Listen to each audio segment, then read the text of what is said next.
ನಮಸ್ಕಾರ. ನಾನು doctor Anantha Padmanabha, senior consultant physician ಮತ್ತು diabetologist, medical director Abani health care centre, ಹಾಗೂ ನನ್ನ ಪ್ರಾಕ್ಟೀಸು ಫೋರ್ಟಿಸ್ ಹಾಸ್ಪಿಟಲ್ ನಾಗರಬಾವಿಲಿದೆ. ನಾನು ಇವತ್ತು ನಿಮ್ಮೊಂದಿಗೆ ಡೆಂಗು ಕಾಯಿಲೆ ಬಗ್ಗೆ ಒಂದು ವಿಶೇಷ ಇನ್ಫಾರ್ಮೇಷನ್ ಇಷ್ಟಪಡ್ತೀನಿ. ಸೊ ಈ ಡೆಂಗು ಈಗ ನೀವು ಈ ಸೀಸನಲ್ಲಿ ನೋಡೇ ಇರಬಹುದು, ಕೇಸಸ್ ಬರ್ತಾ ಇದೆ. ಆದ್ರಿಂದ ಅದ್ರ ಬಗ್ಗೆ ಸ್ವಲ್ಪ ನೀವು ಇನ್ಫಾರ್ಮೇಶನ್ಸ್, ಬ್ಯಾಕ್ ಗ್ರೌಂಡ್ಸ್ ಎಲ್ಲ ತಿಳ್ಕೊಂಡ್ರೆ, ಅದ್ರ ಪ್ರಿವೆನ್ಷನ್ಸ್, ಕ್ಯೂರ್ ಇದ್ರ ಬಗ್ಗೆ ಎಲ್ಲ ತಿಳ್ಕೊಂಡ್ರೆ ನಿಮಗೆ ತುಂಬಾ ಅನುಕೂಲ ಆಗುತ್ತೆ. ಸೊ ಈ ಡೆಂಗ್ಯೂ ಅಂತ ಹೇಳೋದು ಜನರಲಿ ಇಟ್ಸ್ ಎ ಫ್ಲೇವಿ ವೈರಸ್ ಅಂತ ಹೇಳ್ತೀವಿ. ಅದು ಗ್ರೂಪ್ ಅಲ್ಲಿ ಜೀನಸ್ ಅಲ್ಲಿ ಬರುತ್ತೆ. ಅದೇ ತರದ್ದು ಬೇರೆ ವೈರಸ್ ಅದೇ ಗ್ರೂಪ್ಸ್ ಅಲ್ಲೆಲ್ಲ ಇರುತ್ತೆ. ಲೈಕ್ ಫ್ಲೇವಿ ವೈರಸ್ ಗ್ರೂಪ್ ಅಲ್ಲಿ ಬೇರೆ ವೈರಸ್ಗಳು ಎಲ್ಲ ಇದೇ ತರ ಡಿಸೀಸಸ್ ಎಲ್ಲ ಕಾಸ್ ಮಾಡಬಹುದು. ಈ ಡೆಂಗು ಏನಿದೆ ಅದು 4 ಸಬ್ ಟೈಪ್ಸ್ ಇರುತ್ತೆ. ಸಿರೋಟೈಪ್ 1, 2, 3, 4 ಅಂದ್ಬಿಟ್ಟು ಇದು ಮಿಕ್ಸ್ಡ್ ಇನ್ಫೆಕ್ಷನ್ಸ್ ಸಹ ಆಗಬಹುದು. ಒಬ್ಬರಿಗೆ ಡೆಂಗು ಸಿರೋಟೈಪ್ 1 ಆದ್ರೆ ಕೆಲವು ದಿನಗಳ ನಂತರ ಅಥವಾ ಕೆಲವು ತಿಂಗಳುಗಳ ನಂತರ ಸಿರೋಟೈಪ್ 4 ಅಲ್ಲೂ ಆಗಬಹುದು. ಜನರಲಿ ಇದು Latin America, Argentinas, like Mexico, south east Asians like India, ಇದರಲ್ಲೆಲ್ಲ ಕಾಮನ್ ಆಗೇ ಇರುತ್ತೆ. ಈ ಡೆಂಗು ಏನಿದೆ ಅದರದ್ದು ಕಾಸೆಟಿವ್ ಆರ್ಗಾನಿಸಮ್, ಇದನ್ನ ವೆಕ್ಟಾರ್ ಬಾರ್ನ್ ಇನ್ಫೆಕ್ಷನ್ಸ್ ಅಂತ ಹೇಳ್ತೀವಿ. ಇದು ಒಂದು ಮಸ್ಕಿಟೋ ಬಾರ್ನ್ ಇನ್ಫೆಕ್ಷನ್ಸ್. ಆ ಒಂದು sub type Aedes aegypti mosquito ಅಂತ ಇದೆ. ಅದರಿಂದ ಈ ಮಸ್ಕಿಟೋ ಬೈಟ್ಸ್ ಇಂದ ಈ ಡೆಂಗು ಹರಡುತ್ತೆ. ಇದೇ Aedes aegypti mosquito even yellow fever ಅಂತ ಹೇಳ್ತೀವಿ, ಅದನ್ನು ಸಹ ಸ್ಪ್ರೆಡ್ ಮಾಡುತ್ತೆ. ಬಿಕಾಸ್ ಮೆಜಾರಿಟಿ ಆಫ್ ದ ಇದು dengue virus is like virus is there in this mosquito. Generally yellow fever ಇಂಡಿಯಾದಲ್ಲಿ ಅದು ಅಷ್ಟೊಂದು ಇಲ್ಲ. ಆ ಕಾರಣಗಳಿಂದ ಡೆಂಗುನೇ ಜಾಸ್ತಿ ಇದೆ. ಜನರಲಿ ನಮ್ಮ ಈ ಮಾನ್ಸೂನ್ ಪೀರಿಯಡ್ ಅಲ್ಲಿ ಏನಕ್ಕಾಗುತ್ತೆ ಅಂದ್ರೆ ಈ breeding of this mosquito Aedes aegypti monsoon season ಅಲ್ಲಿ ಜಾಸ್ತಿ. ಆ ಕಾರಣ ಎಲ್ಲೆಲ್ಲಿ ಓಪನ್ ಪಾಟ್ಸ್ ಇರಬಹುದು, ಚಿಪ್ಗಳು ಇರಬಹುದು, ಕಂಟೈನರ್ಸ್ ಇರಬಹುದು, ಮಳೆ ನೀರು ಬಂದದ್ದಿರಬಹುದು, ಅಥವಾ ಒಳ ಚರಂಡಿ ಮೇಲೆ ಕ್ಲೋಸ್ ಆಗಿರ್ಲಿಲ್ಲ ಅಂತ ಹೇಳಿದ್ರೆ, ಎಲ್ಲೆಲ್ಲಿ ಮಳೆ ಬಂದು ನೀರು ಅಲ್ಲೇ ಇದ್ರೆ ಅಲ್ಲೆಲ್ಲ ಈ ಬ್ರೀಡಿಂಗ್ ಆಗುತ್ತೆ. ಬ್ರೀಡಿಂಗ್ ಆದ್ಮೇಲೆ ಅದು ತುಂಬಾ ಮಸ್ಕಿಟೋಸ್ ಜಾಸ್ತಿ ಆದಾಗ ಚಾನ್ಸಸ್ ಆಫ್ ಟ್ರಾನ್ಸ್ಮಿಷನ್ ಜಾಸ್ತಿ ಆಗುತ್ತೆ. ಸೊ ಒಂದು ಡೆಂಗು ಪೀಡಿತ ಜನಕ್ಕೆ ಅದು ಕಡಿದು ಬೇರೆಯವ್ರಿಗೆ ಕಡಿದಾಗ ಆ ವೈರಸ್ ಅವ್ರಿಗೂ ಸಹ ಹರಡುತ್ತೆ. ಈ ಡೆಂಗು ಒಬ್ಬರಿಂದ ಒಬ್ಬರಿಗೆ ಹರಡೋದು ಹೇಗೆ ಅಂತ ಹೇಳಿದ್ವಿ. ಒಂದ್ಸಲ ಡೆಂಗು ಮಸ್ಕಿಟೋ ವೈರಸ್ ಮಸ್ಕಿಟೋ ಕಚ್ಚಿದಾಗ ವೈರಸ್ ಬೇರೆಯವ್ರಿಗೆ ಹೋಗುತ್ತೆ. ಅಲ್ಲಿಂದ ಅವ್ರಿಗೆ ಸಿಂಪ್ಟಮ್ಸ್ ಜನರಲಿ ಒಂದು 7 to 10 days ಆದ್ಮೇಲೆ ಬರುತ್ತೆ. ಅದನ್ನ ಇನ್ಕ್ಯುಬೇಷನ್ ಪೀರಿಯಡ್ ಅಂತ ಹೇಳ್ತೀವಿ. ಡ್ಯೂರಿಂಗ್ ದಟ್ ಟೈಮ್ ಏನಾಗುತ್ತೆ, ಆ ವೈರಸ್ ಆ ವ್ಯಕ್ತಿಲಿ ಬ್ಲಡ್ ಅಲ್ಲಿ ಜಾಸ್ತಿ ಗ್ರೋತ್ ಆಗ್ತಾ ಇರುತ್ತೆ. ಒಂದು ಸಫಿಶಿಯಂಟ್ ನಂಬರ್ಸ್ ಬಂದಾಗ ಅದು ಸಿಂಪ್ಟಮ್ಸ್ ನ ಶುರುವಾಗುತ್ತೆ. ನಾವು ಈಗ ಸಿಂಪ್ಟಮ್ಸ್ ಬರ್ತೀವಿ. ನಾನು ಹೇಳಿದಂಗೆ ಇನ್ಕ್ಯುಬೇಷನ್ ಪೀರಿಯಡ್ 7 to 10 days. ಒಂದು ಮಸ್ಕಿಟೋ ಬೈಟ್ ಆಗಿ ಆ ವ್ಯಕ್ತಿಗೆ ಡೆಂಗು ಲಕ್ಷಣಗಳು ಕಾಣಿಸ್ಕೊಳ್ಳೋದಕ್ಕೆ 7 to 10 days ಆಗುತ್ತೆ. ಫಸ್ಟ್ ಏನಾಗುತ್ತೆ, sudden severe onset of fever ಬರುತ್ತೆ, ಹೈ ಗ್ರೇಡ್ ಫೀವರ್. ಇತ್ತೀಚೆಗಂತೂ ನಾವು 102, 103, 104 ಫೀವರ್ ಡಿಗ್ರಿ ಫ್ಯಾರನ್ಹೀಟ್ ಫೀವರ್ ಸಹ ನೋಡ್ತಾ ಇರ್ತೀವಿ. ಹಾಗೇನೆ ಕಣ್ಣು ಸುತ್ತ ರೆಟ್ರೋ ಆರ್ಬೈಟಲ್ ಪೇನ್ ಅಂತೀವಿ, ಸಿವಿಯರ್ ಪೇನ್, ಹೆಡ್ಏಕ್ ಸಹ ಬರಬಹುದು. ನೆಕ್ಸ್ಟ್ ಜಾಯಿಂಟ್ ಪೇನ್ಸ್ ಎಲ್ಲ ಬರುತ್ತೆ. ತುಂಬಾ ಜಾಸ್ತಿ ಆದವರಿಗೆ ಸಿವಿಯರ್ ಅನ್ರಿಲೆಂಟಿಂಗ್ ಹೆಡ್ಏಕ್. ಒಂದೊಂದ್ಸಲ ನಮ್ಗೆ ಯಾವ ರೀತಿ ಅನ್ಸುತ್ತೆ ಅಂದ್ರೆ ಏನೋ ಇಂಟ್ರಾಕ್ರಿನಿಯಲ್ ಬ್ಲೀಡ್ ಆಗಿರಬಹುದಾ ಅನ್ನೋ ಲೆಕ್ಕಕ್ಕೆ ಸಿವಿಯರ್ ಹೆಡ್ಏಕ್ ಸಹ ಹೇಳ್ತಾ ಇರ್ತಾರೆ. ನೆಕ್ಸ್ಟ್ ಮೂಳೆಗಳು ಪೇನ್. ನಾನು ಹಿಂದೆ ಎಲ್ಲ ಹೇಳೋದಾಗೆ ಎಷ್ಟೊಂದ್ಸಲ ಇದನ್ನ ಒಂದೊಂದ್ಸಲ ಬ್ರೇಕ್ ಬೋತ್ ಫೀವರ್ ಅಂತ ಸಹ ಹೇಳ್ತೀವಿ. ಅಂದ್ರೆ ಫ್ರಾಕ್ಚರ್ ಆಗಿ ನೋವು ಎಷ್ಟು ಬರುತ್ತೆ ಆ ಮಟ್ಟಕ್ಕೆ ನೋವು ಈ ಡೆಂಗು ಫೀವರ್ ಬಂದಾಗ ಸಹ ಇರಬಹುದು. ಸಿವಿಯರ್ ಬ್ಯಾಕ್ ಪೇನ್ಸ್ ಎಲ್ಲ ಇರಬಹುದು. ಆದ್ರಿಂದ ಇದನ್ನ ಸಮಟೈಮ್ಸ್ ಬ್ರೇಕ್ ಬೋನ್ ಫೀವರ್ ಸಹ ಅಂತಾನು ಹೇಳ್ತೇವೆ. ಸೊ ಈ ಲಕ್ಷಣಗಳು ಕಾಣಿಸ್ಕೊಳ್ಳುತ್ತೆ. ಲೇಟರ್ ಸ್ಟೇಜಸ್ ಅಲ್ಲಿ ಫೀವರ್ ಜನರಲಿ ಒಂದು 5-7 days ತನಕನೂ ಇರಬಹುದು. Depends on person to person. Later on ಅದು ಕಡಿಮೆ ಆಗ್ತಾ ಬರುತ್ತೆ. ಅದನ್ನ ಕನ್ವಾಲಸೆಂಟ್ ಪೀರಿಯಡ್ ಅಂತ ಹೇಳ್ತೀವಿ. ಆ ನಂತರ ಪೇಷಂಟ್ಸ್ ಅಲ್ಲಿ ಜಾಯಿಂಟ್ ಪೇನ್ಗಳು ಆರಂಭ ಆಗಬಹುದು. ಜಾಯಿಂಟ್ ಪೇನ್ಗಳು ಆರಂಭ ಆಗಿದ್ದು ಉಳ್ಕೋಬಹುದು, ಅಥವಾ ರ್ಯಾಷಸ್ ಡೆವಲಪ್ ಆಗುತ್ತೆ. ರ್ಯಾಷಸ್ ಇದರಲ್ಲಿ 2 ತರ ಇರುತ್ತೆ. ಒಂದು ಮ್ಯಾಕ್ಯುಲೋಪ್ಯಾಪುಲಾರ್ ರ್ಯಾಷಸ್ ಅಂತ ಹೇಳ್ತೀವಿ. ಅದು ಈ ವೈರಸ್ ರಿಲೇಟೆಡ್ ರ್ಯಾಷಸ್ ಬರುತ್ತೆ. ಅದು ಅಂತ ನಮ್ಗೇನು ತೊಂದರೆ ಏನೂ ಇರಲ್ಲ.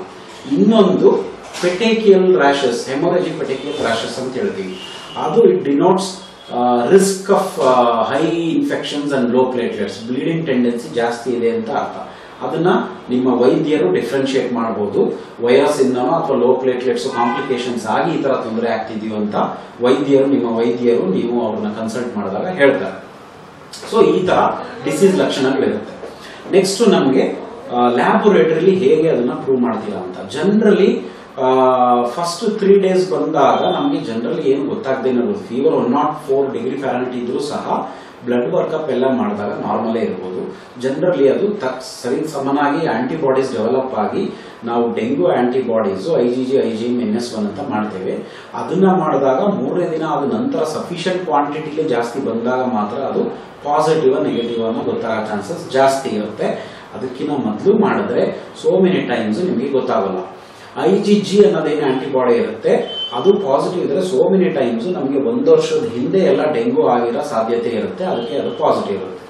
ಕರೆಂಟ್ ಇನ್ಫೆಕ್ಷನ್ ಪ್ರೆಸೆಂಟ್ ಇನ್ಫೆಕ್ಷನ್ ಅಲ್ಲಿ ನಮಗೆ NS1 ಹಾಗೂ IgM ಅಂತ 2 ಪಾಸಿಟಿವ್ ಇದ್ರೆ ನಾವು ಕರೆಂಟ್ ಇನ್ಫೆಕ್ಷನ್ಸ್ ಈಗ ಅವರಿಗೆ ಡೆಂಗು ಕಾಯಿಲೆಯಿಂದ ಬಳಲುತ್ತಿದ್ದಾರೆ ಅಂತ ಅದು ಕನ್ಫರ್ಮೇಶನ್ ಆಗುತ್ತೆ. ಸೋ ಮೆನಿ ಟೈಮ್ಸ್ ಡೆಂಗು ಲಕ್ಷಣಗಳೆಲ್ಲ ಇರುತ್ತೆ, ಆದ್ರೂ ಡೆಂಗು ಟೆಸ್ಟ್ ನೆಗೆಟಿವ್ ಬರುತ್ತೆ. ಹಂಗಂತ ಡೆಂಗು ಇಲ್ಲ ಅಂತ ಅಲ್ಲ, ನಾವು ಡೆಂಗು ಲಕ್ಷಣಗಳನ್ನ ಕಂಡುಹಿಡ್ಕೊಂಡು ಡೆಂಗುನೇ ಇದ್ದು ವೈರಲ್ ಫೀವರ್ ಇತ್ತು ಥ್ರಾಂಬೋಸೈಟೋಪೆನಿಯಾ ಅಂತ ಅದೇ ಮಾದರಿಯಲ್ಲಿ ಟ್ರೀಟ್ಮೆಂಟ್ ಮಾಡ್ತಾ ಹೋಗ್ತೀವಿ. ಅದೇ ತರ ಪ್ರೊಗ್ನೋಸಿಸ್ ಅದೇ ತರ ರಿಸ್ಕ್ ಸಹ ಇರುತ್ತೆ. ಜಸ್ಟ್ ದಟ್ ನಿಮ್ಗೆ ಡೆಂಗು ಪಾಸಿಟಿವ್ ಬ್ಲಡ್ ಅಲ್ಲಿ ಬಂದಿರಲ್ಲ. ಆ ಕೆಲವು ಸಂದರ್ಭಗಳಲ್ಲಿ ಬೇರೆ ಮೆಥಡ್ ಅಂತ ಇರುತ್ತೆ, ಎಲಿಸಾ ಮೆಥಡ್ ಅಂತ ಇರುತ್ತೆ, ಎನ್ಸೈಮ್ ಲಿಂಕ್ಡ್ ಇಮ್ಯುನೋಸಾರ್ಬೆಂಟ್ ಅಸ್ಸೇ ಅಂತ ಎಲಿಸಾ ಅಂತೀವಿ. ಆ ಮೆಥಡ್ ಅಲ್ಲಿ ನಾವು ಇನ್ನೊಂದ್ಸಲ ಚೆಕ್ ಮಾಡಿದ್ರೆ ಆ ಕೆಲವು ಎಷ್ಟೊಂದು ಜನಕ್ಕೆ ನೆಗೆಟಿವ್ ಬಂದಿರೋರಿಗೆ ಪಾಸಿಟಿವ್ ಬರೋ ಚಾನ್ಸಸ್ ಜಾಸ್ತಿ ಇರುತ್ತೆ. ಇದೇ ರೀತಿ ನಾವು ಇತ್ತೀಚೆಗೆ ನೋಡಿದೀವಿ ಎಷ್ಟು ಬರ್ಡನ್. ಆಲ್ಮೋಸ್ಟ್ ನಾವು ಲಾಸ್ಟ್ ವೀಕ್ ಪೇಪರ್ ಅಲ್ಲೇ ನೋಡಿದಾಗ ನಮ್ಮ ಬೆಂಗಳೂರಲ್ಲಿ 2000 ಕೇಸಸ್ ಅಂತ, ಅದು ಟಿಪ್ ಆಫ್ ದ ಐಸ್ಬರ್ಗ್ ಇರ್ಬೋದು. ತುಂಬಾ ಲಕ್ಷಣಗಳು ಇರೋರು ಬರಲ್ಲ, ತುಂಬಾ ಇರೋರಿಗೆ ಪಾಸಿಟಿವ್ ಬರಲ್ಲ, ತುಂಬಾ ಇರೋರಿಗೆ ಟ್ರೀಟ್ ಮಾಡಿರ್ತೀವಿ. ಈ ತರದ್ದೆಲ್ಲ ನೋಡ್ಕೊಂಡ್ರೆ ಕೇಸಸ್ ತುಂಬಾನೇ ಜಾಸ್ತಿ ಆಗ್ತಾನೆ ಇದೆ. ಇಡೀ ವರ್ಲ್ಡ್ ಅಲ್ಲಿ actually almost 20,000 per year death ಸಹ ಆಗುತ್ತೆ ಈ ತರ. South East Asian, Caribbean islands, Mexico, then South America, ಈ ಟ್ರಾಪಿಕಲ್ ರೀಜನ್ಸ್ ಅಲ್ಲೆಲ್ಲ ಇದು ತುಂಬಾ ಕಾಮನ್ ಆಗಿ ಕಂಡು ಬರುತ್ತೆ. ಸೊ ಇದು ಈಗ ನಾವು ಡಯಾಗ್ನೋಸಿಸ್ ಹೇಗೆ ಮಾಡಬೇಕು ಅಂತ. ಟ್ರೀಟ್ಮೆಂಟ್ ಬಂದಾಗ ಜನರಲಿ ಸಿಂಪ್ಟಮ್ಯಾಟಿಕ್ ಟ್ರೀಟ್ಮೆಂಟ್ಸ್ ಇದಕ್ಕೆ ಇರುತ್ತೆ. ಬಿಕಾಸ್ ಟಿಲ್ ನಾವು ಇದು ಡೆಂಗು ಅಗೇನೆಸ್ಟ್ ಆಗಿ ಯಾವುದು ಏನು ಮೆಡಿಕೇಶನ್ಸ್ ಆಂಟಿವೈರಲ್ಸ್ ಏನು ಯೂಸ್ ಮಾಡೋ ಪರಿಸ್ಥಿತಿ ಇಲ್ಲ. ಬಟ್ ಪೇಷಂಟ್ಸ್ ಇನಿಷಿಯಲ್ 3 phases ತರನು ಡಿವೈಡ್ ಮಾಡಬಹುದು. ಒಂದು dehydration phase, high grade fever ಇರುತ್ತೆ, ಆವಾಗ ಮ್ಯಾನೇಜ್ಮೆಂಟ್ ಪ್ರಾಪರ್ ಆಗಿ ಇರ್ತವೆ. More of IV fluids, paracetamols and hydration avoid ಮಾಡೋದು ಎಲ್ಲ ಮಾಡಬೇಕಾಗತ್ತೆ. ನೆಕ್ಸ್ಟ್ ನಮ್ಮ ಹೈಡ್ರೇಷನ್ ಸ್ಟೇಟಸ್ ನಾರ್ಮಲ್ ಇರುತ್ತೆ. ನೆಕ್ಸ್ಟ್ ಓವರ್ಸೆಲ್ಲಸ್ ಆಗಿ ಟ್ರೀಟ್ಮೆಂಟ್ ಮಾಡಿದ್ರೆ hyper hydration volume overload status ಆಗಬಹುದು ಎಷ್ಟೊಂದು ಜನಕ್ಕೆ. ಅದರಿಂದ ಪಲ್ಮನರಿ ಎಡಿಮಾ ಅಂತ ಹೇಳ್ತೀವಿ, ಲಂಗ್ಸ್ ಅಲ್ಲೆಲ್ಲ ನೀರು ತುಂಬಿ ಪಲ್ಮನರಿ ಎಡಿಮಾ ಆಗೋ ಸಾಧ್ಯತೆನೂ ಇದೆ. ಸೊ ಈ ಫೇಸಸ್ 3 phases ಕರೆಕ್ಟ್ ಆಗಿ ನಾವು ಮಾನಿಟರ್ ಮಾಡಬೇಕು. ಈ ಫೇಸಸ್ ಮಾನಿಟರ್ ಮಾಡೋದಕ್ಕೆ ನಾವು ಕಂಪ್ಲೀಟ್ ಬ್ಲಡ್ ಕೌಂಟ್ಸ್ ಮಾಡ್ತಿರ್ತೀವಿ. ಅದರಲ್ಲಿ ಹೆಮಾಟೋಕ್ರಿಟ್ ಅಂತ ಒಂದು ವ್ಯಾಲ್ಯೂಸ್ ಇರುತ್ತೆ, ಬ್ಲಡ್ ಥಿಕ್ನೆಸ್ ತೋರಿಸ್ತಾ ಇರುತ್ತೆ. ಬೇಸ್ಡ್ ಆನ್ ದಟ್ ನಾವು ಫ್ಲೂಯಿಡ್ ಮ್ಯಾನೇಜ್ಮೆಂಟ್ ಮಾಡ್ತಿರ್ತೀವಿ. ನೆಕ್ಸ್ಟ್ ಕಾಂಪ್ಲಿಕೇಶನ್ಸ್ ಬರೋದಾದ್ರೆ ಪ್ಲೇಟ್ಲೆಟ್ಸ್. ಈಗ ಒಬ್ಬ ಮನುಷ್ಯನಿಗೆ ಫಸ್ಟ್ ಟೈಮ್ ಡೆಂಗು ಬಂದಾಗ ಅದು ಚಾನ್ಸಸ್ ಆಫ್ ಪ್ಲೇಟ್ಲೆಟ್ ಕಡಿಮೆ ಆಗೋದು ಸ್ವಲ್ಪ ಕಷ್ಟನೇ, ರೇರೆ. ಸೊ ನಾನು ಅವಾಗಲೇ ಹೇಳಿದಂಗೆ ಯಾವಾಗ ಮೊದಲೇ ಡೆಂಗ್ಯೂ ಸಹ ಬಂದಿದ್ರೆ IgG ಪಾಸಿಟಿವ್ ಇರುತ್ತೆ, ಅವರಿಗೆ ಡೆಂಗ್ಯೂ ಬಂದಿತ್ತು ಅಂತ ಅರ್ಥ. IgM ಪಾಸಿಟಿವ್ ಇದ್ರೆ ರೀಸೆಂಟ್ ಪಾಸ್ಟ್ ಬಂದಿತ್ತು ಅಂತ ಅರ್ಥ. So with in successive period ಅಲ್ಲಿ ಏನಾದರೂ ಡೆಂಗ್ಯೂ ಬಂದ್ರೆ ಸ್ಪೆಸಿಫಿಕಲಿ ಅದು ಪ್ರೊಟೆಕ್ಟಿವ್ ಆಂಟಿಬಾಡೀಸ್ ಇರಲ್ಲ, ಡಿಸ್ಟ್ರಕ್ಟಿವ್ ಆಂಟಿಬಾಡೀಸ್ ಅಂತ ಇರುತ್ತೆ. ಸೊ ಇನ್ನೊಂದ್ಸಲ ಬಂದ್ರೆ ಪ್ಲೇಟ್ಲೆಟ್ಸ್ ಬೇಗ ಕಡಿಮೆ ಆಗೋಗುತ್ತೆ. ಫಸ್ಟ್ 3 days ಏನು ತೊಂದರೆನೇ ಆಗದೆ ಇರ್ಬೋದು. ನಾನು ಹೇಳದಂಗೆ ಆವಾಗಲೇ 5th day to 7th day onwards convalescent period ಅಂತೀವಿ. ಆ ಪೀರಿಯಡ್ ಅಲ್ಲಿ ತುಂಬಾ ಸುಸ್ತಿರುತ್ತೆ, ತುಂಬಾ ಬ್ಲೀಡಿಂಗ್ ಟೆಂಡೆನ್ಸೀಸ್ ಇರುತ್ತೆ, ತುಂಬಾ ಪ್ಲೇಟ್ಲೆಟ್ ಕಡಿಮೆ ಆಗೋ ಚಾನ್ಸಸ್ ಇರುತ್ತೆ. ಆ ಕಾರಣದಿಂದ ನಾವು ತುಂಬಾ ಈ ಪೀರಿಯಡ್ ಅಲ್ಲಿ ಕೇರ್ಫುಲ್ ಆಗಿ ಇರಬೇಕಾಗುತ್ತೆ. Platelets depending on the numbers repeat ಮಾಡಿಕೊಂಡು ಅಲ್ಟಿಮೇಟ್ಲಿ ಪ್ಲೇಟ್ಲೆಟ್ ಟ್ರಾನ್ಸ್ಫ್ಯೂಷನ್ಸ್ ಬೇಕಾ ಅದನ್ನು ಸಹ ನೋಡಬೇಕಾಗ್ತಾ ಇರುತ್ತೆ. ನೆಕ್ಸ್ಟ್ ನಾವು ಸೆಕೆಂಡ್ ಹೈ ಡಿಗ್ರಿ ಇದು ಫೆಟಾಲಿಟಿ ಅಂತ ಹೇಳ್ತೀವಿ. ಅದು 0.5 to 1 to 2.5% ಮ್ಯಾಕ್ಸಿಮಮ್ ಇರುತ್ತೆ. ಜನರಲಿ ಲೆಸ್ ದೆನ್ 1% ಇರುತ್ತೆ. ಅದನ್ನ dengue haemorrhagic syndrome, dengue haemorrhagic fever ಅಂತ ಹೇಳ್ತೀವಿ.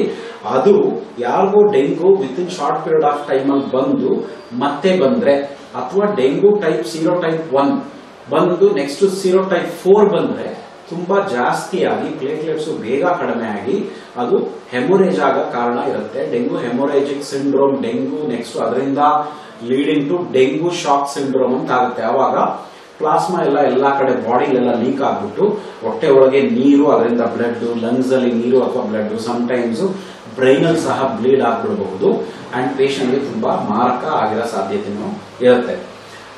ಡೆಂಗು ಹೆಮೊರೇಜಿಕ್ ಫೀವರ್ ಇಂದ ಡೆಂಗು ಶಾಕ್ ಸಿಂಡ್ರೋಮ್ ಆಗಿ ಪ್ರಾಬ್ಲಮ್ಸ್ ಆಗಿರೋರು generally previous months and years ಅಲ್ಲಿ ಒಂದು ಸಲ ಡೆಂಗು ಆಗಿ ಬಳಲಿರ್ತಾರೆ.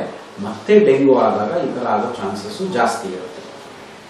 ಪ್ರೋಗ್ನೋಸಿಸ್ ನಮಗೆ ಪ್ರಿವೆಂಟಿವ್ ಮೆಜರ್ಸ್ ಅಂತೆಲ್ಲ ನಾವು ಹೇಳಬೇಕಾದ್ರೆ ನಮಗೆ ಬಹಳ ವರ್ಷಗಳಿಂದನೇ ಈ ಒಂದು ಇದಕ್ಕೆ ಆಂಟಿವೈರಲ್ ಮೆಡಿಸಿನ್ಸ್ ಏನಾದ್ರು ನೋಡಬಹುದಾ ಅಥವಾ ವ್ಯಾಕ್ಸಿನ್ಸ್ ಏನಾದ್ರು ನೋಡಬಹುದಾ ಅಂತ ನೋಡ್ತಾನೆ ಇದ್ದೀವಿ. 2-3 ವ್ಯಾಕ್ಸಿನ್ಸ್ ಲೈಕ್ ಡೆಂಗ್ಯೂ ಅಂತ ಬಂತು, ವ್ಯಾಕ್ಸಿಜೇನಿಯಾ ಅಂತ ಬಂತು, ಡೆಂಗ್ ವ್ಯಾಕ್ಸ್ ಅಂತ ಬಂತು. ಇದೆಲ್ಲ ಲೈವ್ ಅಟಾನ್ಯುಯೇಟೆಡ್ ಟೆಟ್ರಾವ್ಯಾಲೆಂಟ್ ವ್ಯಾಕ್ಸಿನ್ಸ್ ಅಂತ ಹೇಳ್ತೀವಿ. ಅದನ್ನೆಲ್ಲ phase 1 to phase 3 ತನಕ ಮಾಡಿದ್ವಿ. ಸೋ ಮೆನಿ ಟೈಮ್ಸ್ ಅದ್ರದ್ದು ಸೈಡ್ ಎಫೆಕ್ಟ್ಸ್ ಜಾಸ್ತಿ ಆಯಿತು. ಆ ಕಾರಣ ವೈಡ್ ಸ್ಪ್ರೆಡ್ ಆಗಿ ಅದನ್ನ ಯೂಸ್ ಮಾಡಕ್ಕೆ ಅವಕಾಶ ಇನ್ನ ಬಂದಿಲ್ಲ. TAK-005 ಅಂತ ಹೊಸದೊಂದು ವ್ಯಾಕ್ಸಿನ್ ಸಹ ಬರ್ತಾ ಇದೆ. ಸೊ ಅದು ಇನ್ನೇ ಎಲ್ಲ phase 1 to phase 3 trials in varying States countries ಅಲ್ಲೆಲ್ಲ ಇದೆ. ನಿಮ್ಗೆ ತಿಳಿದಿರೋ ಹಾಗೆ ಆಲ್ಮೋಸ್ಟ್ ಡೆಂಗು 120 to 130 ಕಂಟ್ರೀಸ್ ಅಲ್ಲಿ ಇದೆ. ಸೊ ಎಲ್ಲಿ ಅದರದ ಬರ್ಡನ್ ಪ್ರಿವೇಲೆನ್ಸ್ ಎಲ್ಲ ಜಾಸ್ತಿ ಇದೆ ಅಲ್ಲಿ ವ್ಯಾಕ್ಸಿನ್ ಡೆಪ್ಲಾಯ್ ಮಾಡಿಬಿಟ್ಟು ಸ್ಟಡೀಸ್ ಆನ್ ಗೋಯಿಂಗ್ ಇದ್ದೇ ಇದೆ. ಬಿಕಾಸ್ ಆಫ್ ವೇರಿಯಿಂಗ್ ಕಾಂಬಿನೇಷನ್ಸ್ ಮತ್ತೆ ಸಬ್ ಟೈಪ್ಸ್, ಸೀರೋ ಟೈಪ್ಸ್ ಇರೋ ಕಾರಣ vaccines so many times success ಆಗದೇನೆ ಇರಬಹುದು ಕೆಲವು ಕಾಯಿಲೆಗಳಿಗೆ. Otherwise vaccine is a life saving for so many other diseases. ಈ ಒಂದು ಡಿಸೀಸ್ ಅಲ್ಲಿ ನಮಗೆ ಇನ್ನ ಒಂದು ತುಂಬಾ ಉಪಯೋಗಕಾರಿಯಾಗಿ ಅಂತ ವ್ಯಾಕ್ಸಿನ್ಸ್ ಇನ್ನ ಬಂದಿಲ್ಲ. ಅಫ್ಕೋರ್ಸ್ ಅದಕ್ಕೆ ನಮ್ಮ research still it is going on and various vaccines are in various stages of development and hope we succeed very soon. Next ಪ್ರಿವೆನ್ಷನ್ಸ್ಗೆ ಅನದರ್ ಬರೋದಾದ್ರೆ ನಾವು ಮಸ್ಕಿಟೋ ಬ್ರೀಡಿಂಗ್ ಎಲ್ಲ ಅವಾಯ್ಡ್ ಮಾಡಬೇಕಾಗುತ್ತೆ. ಮಸ್ಕಿಟೋ ರಿಪಲೆಂಟ್ಸ್, ನಾವು ಈ ಓಪನ್ ವೆಲ್ಸ್ ಎಲ್ಲ ಏನಿದೆ ಅದನ್ನ ಕ್ಲೋಸ್ ಮಾಡೋದು, ನಮ್ಮ ಪಾಟ್ಸ್ ಆಗಲಿ ಅದನ್ನೆಲ್ಲ ಇದು ಮಾಡೋದು. So many types of fish ಬಂದಿದೆ ಈಗ, ಅದನ್ನೆಲ್ಲ ಯೂಸ್ ಮಾಡ್ತಾರೆ ಸೊ ದಟ್ ಈ ಮಸ್ಕಿಟೋ ಲಾರ್ವಾನ ತಿಂದ್ಬಿಟ್ಟು ಅದರದ್ದು ಗಣನೀಯವಾಗಿ ಅದರದ್ದು ಪಾಪ್ಯುಲೇಷನ್ಸ್ ಕಂಟ್ರೋಲ್ ಮಾಡೋದಕ್ಕೆ. ಅಥವಾ ನಮಗೆ ಸೊಳ್ಳೆ ಪರದೆ ಹಾಕೊಳ್ಳೋದಿರಬಹುದು, ಮೈಲ್ ಹಚ್ಕೊಳ್ಳೋದಿರಬಹುದು, ಈ ಥರದ್ದನ್ನೆಲ್ಲ ನಾವು ಪರ್ಸನಲ್ ಪ್ರೊಟೆಕ್ಷನ್ ಗೇರ್ ಅಂತ ಹೇಳ್ತೀವಿ. ಅದನ್ನೆಲ್ಲ ನಾವು ಯೂಸ್ ಮಾಡಿಕೊಂಡ್ರೆ ಚಾನ್ಸಸ್ ಆಫ್ ಇನ್ಫೆಕ್ಷನ್ಸ್ ಕಡಿಮೆ ಆಗುತ್ತೆ. ಸೊ ಇಷ್ಟು ಡೆಂಗ್ಯೂ ಬಗ್ಗೆ ಇರುತ್ತೆ.